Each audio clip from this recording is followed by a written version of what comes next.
شیخ بو علی مصری رحمۃ اللہ تعالی علیہ فرماتے ہیں، فرمایا میرے پڑوس میں ایک مردوں کو غسل دینے والا رہا کرتا تھا۔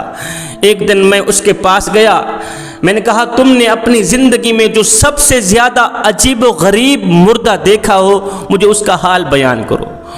وہ غسال عجیب و غریب واقعہ سناتے ہوئے اس نے کہا کہ ایک نوجوان میرے پاس آیا، 25 سالہ نوجوان تھا، بہت ہی خوبصورت تھا، اللہ تعالیٰ نے اس کو بڑے ہی حسن سے نواز رکھا تھا۔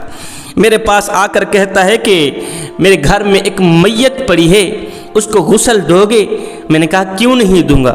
کہا آؤ پھر میرے ساتھ چلو، میت کو غسل دینا ہے۔ کہتا ہے میں اس نوجوان کے پیچھے پیچھے چل پڑا، خوبصورت نوجوان آگے آگے، میں اس کے پیچھے پیچھے ہوں۔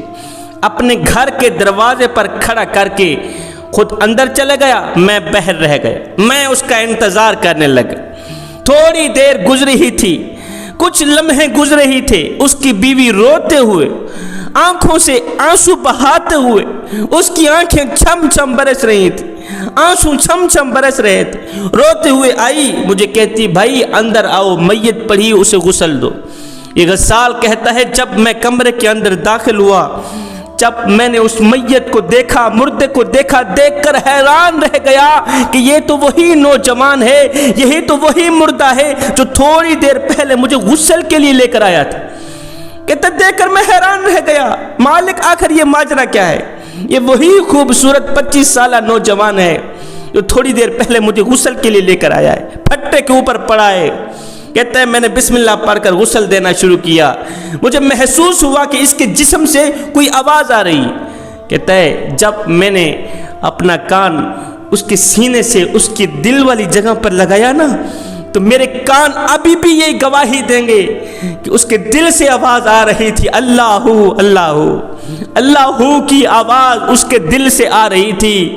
مر گیا ہے، جان نہیں رہی اندر، روح اندر نہیں رہی، پھر بھی اس کا دل پکار رہا ہے اللہ اللہ، چہرہ نور کی طرح چمک رہا ہے۔ خیر میں نے اسے غسل دیا، غسل دینے کے بعد اس کو کفن پہنایا، اس کے جنازے میں شریک ہوا، جنازہ پڑھا۔ جنازہ پڑھنے کے بعد جب اس نوجوان کی تدفین کرنے لگے، دنیا دیکھنے والی تھی، دیکھ کر حیران رہ گئی کہ اس نوجوان کا جو چہرہ تھا اللہ اکبر چاند کی طرح چمک رہا ہے، اور سب سے بڑی بات اس کی قبر میں ایسا لگتا تھا جیسے گلاب کے پھول اگے ہوئے ہیں جن کی خوشبو سے قبر میں عطر پھیلا ہوا ہے، قبر میں خوشبو پھیلی ہوئی۔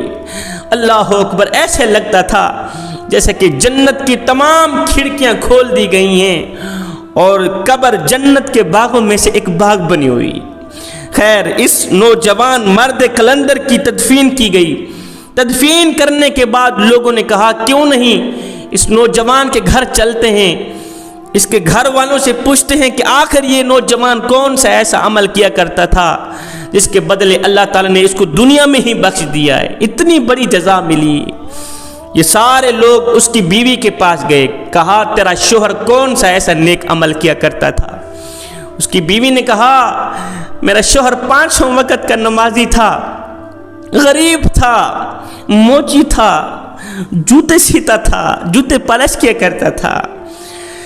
ہائے 15 سال پہلے کی کہانی ہے، میرے شوہر کے دل میں ایک شوق پیدا ہوا کیوں نہ میں حج کرنے کو جاؤں۔ میرے شوہر نے ایک ایک آنا اکٹھا کیا کہ پیسے اکٹھے ہو جائیں، میں حج کرنے جاؤں گا، اللہ کا گھر دیکھوں گا۔ کہتے ہیں بڑے عرصے بعد، بڑی جد و جہد کے بعد، بڑی کوشش کے بعد میرے شوہر نے حج کے لیے پیسے رقم پوری کی۔ رقم پوری کرنے کے بعد میرا شوہر اتنا خوش تھا کہ میں ان آنکھوں سے جاؤں گا، اپنے مالک کا گھر دیکھوں گا، آقا کا گھر دیکھوں گا۔ کہتا ہے میرا شوہر حج کرنے جا ہی رہا تھا، جاتے جاتے میرے شوہر نے دیکھا ایک عجیب و غریب منظر دیکھا کہ ایک جانور مرا پڑا ہے، حرام ہوا پڑا ہے، اور ایک خاتون ہے جو اس جانور کا گوشت کاٹ رہی ہے۔ جانور کا گوشت کاٹ کر خاتون اپنے گھر لے کے آئی، میرا شوہر بھی اس کے پیچھے پیچھے چل آیا، دیکھوں تو صحیح کہ آخر یہ حرام گوشت کرتی کیا ہے۔ وہ گھر لے کر آئی، اس کو صاف کیا، ستھرا کیا، صاف کرنے کے بعد اس کو دیگچی میں ڈالا، اس کو پکایا، اس کے گھر 5 بچے تھے، خود بھی کھانے لگی، بچوں کو بھی کھلانے لگی۔ کہتی ہے میرا شوہر اس کے گھر کے اندر گیا، کہا مائی میرا دل گوشت کھانے کو چاہ رہا ہے، مجھے ایک گوشت کی بوٹی مل جائے گی؟ اس خاتون نے کہا نہیں بھائی، یہ گوشت ہمارے لیے حلال ہے مگر تمہارے لیے حرام ہے، میں آپ کو ہرگز نہیں دوں گی، یہ گوشت تیرے لیے حرام ہے، میں لاوارث ہوں، میرا کوئی وارث نہیں ہے، ہمسائے میری مدد نہیں کرتے، شوہر میرا فوت ہو گیا ہے، 5 میرے بچے ہیں، کوئی دیکھ بھال کرنے والا نہیں، کوئی کھانا کھلانے والا نہیں، میں جا رہی تھی، بچے رو رہے تھے، حرام جانور مل گیا، گوشت لے کر آئی، خود بھی کھائی، اپنے بچوں کو بھی کھلایا ہے۔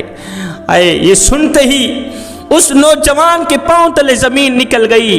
نوجوان اپنے اندر حضرت انسان سے اپنے نفس کو کہنے لگا، او نفس تو حج کرنے جا رہا ہے اور تیرے محلے والے اتنے غریب ہوئے پڑے ہیں، ان کے پاس پیسے نہیں کہ حرام کھا رہے ہیں اور تو حج کرنے جا رہا ہے، محلے والے حرام کھا رہے ہیں، جب مرے گا اللہ کو کیا منہ دکھائے گا کہ میں ایک ایک آنا اکٹھا کر کے حج کرنے کو تو چلا گیا تھا لیکن اپنے ہمسایوں کا خیال نہیں رکھا تھا، اپنے علاقے والوں کا خیال نہیں رکھا تھا، یہ بیچارے حرام کھاتے رہے۔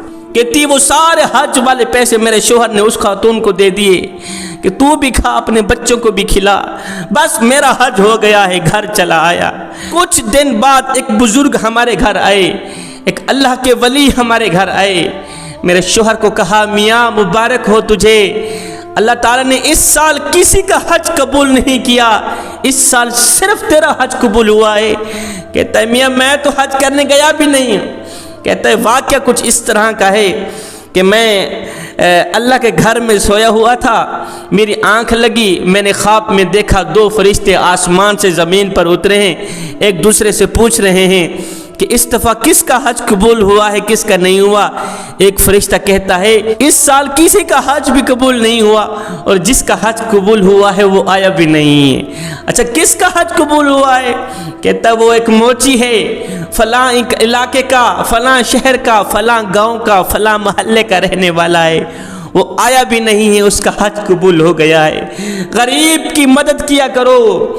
اس نے ایک غریب خاتون کی، غریب بچوں کی مدد کی، کھانے کے لیے پیسے دیے، کھانے کے لیے روٹی دی، حج کرنے نہیں گیا، اس کا حج قبول ہو گیا ہے۔ جیسے ہی اس کے منہ سے ایک جملہ نکلا تھا کہ بس میرا حج یہی ہے، اللہ تعالیٰ نے فوراً ہی اس کی یہ دعا قبول فرمائی اور میں تو حج کرنے نہ بھی جا تیرا حج قبول ہو گیا ہے۔ یہ واقعہ گزرنے کے بعد ایک دن میرے شوہر نے دونوں ہاتھ اٹھائے، عرض کی مالک میرا حج تو قبول ہو گیا، اب میں بس تیرا ہی دیدار کرنا چاہتا ہوں۔ غیب سے آواز آئی، او میرے بندے، او میرے بندوں کی دیکھ بھال کرنے والے، او میرے بندوں کو کھانا کھلانے والے، تو جب بھی میرے پاس آ تیری مرضی ہے۔ آج میرا شوہر بیٹھا تھا، مجھے کہا کہ میں غسال کو لے کے آ رہا ہوں، آج میں نے اللہ کے پاس جانا ہے، اپنے کریم رب کا دیدار کرنا۔